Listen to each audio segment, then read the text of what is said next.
Automakers have been charging customers more for the automatic transmission than the manual option for years, or with no price difference, at best. That's not the case for the G87-generation BMW M2 in the European market, though. Thankfully, BMW M boss Frank van Meel explains why there is a premium when you prefer to row through the gears. Per car throttle, Van Meel said producing a 6-speed manual in the sea of 8-speed automatics costs the company some money for development costs. It would have been easier to roll every unit off the line with an automatic instead of putting in extra effort for the minority with the alternative. BMW only offers a manual as a heritage thing, as an answer to the requests from enthusiasts and fans.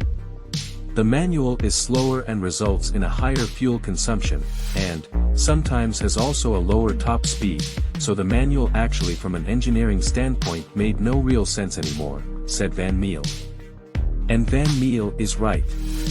The BMW M2, with the automatic gearbox, can get from 0 to 60 miles per hour in 3.9 seconds to 0.3 seconds faster than the manual.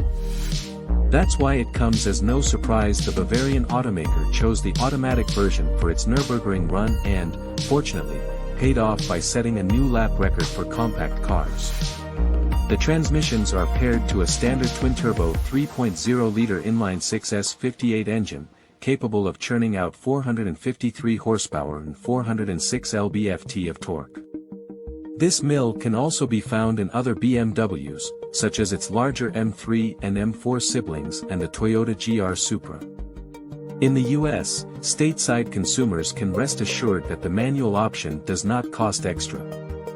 It is a similar marketing approach taken by automakers like Porsche for the 911 and Nissan for the Z. BMW offers the M2 with a $63,200 starting price, $1,000 more than the 2023 model year.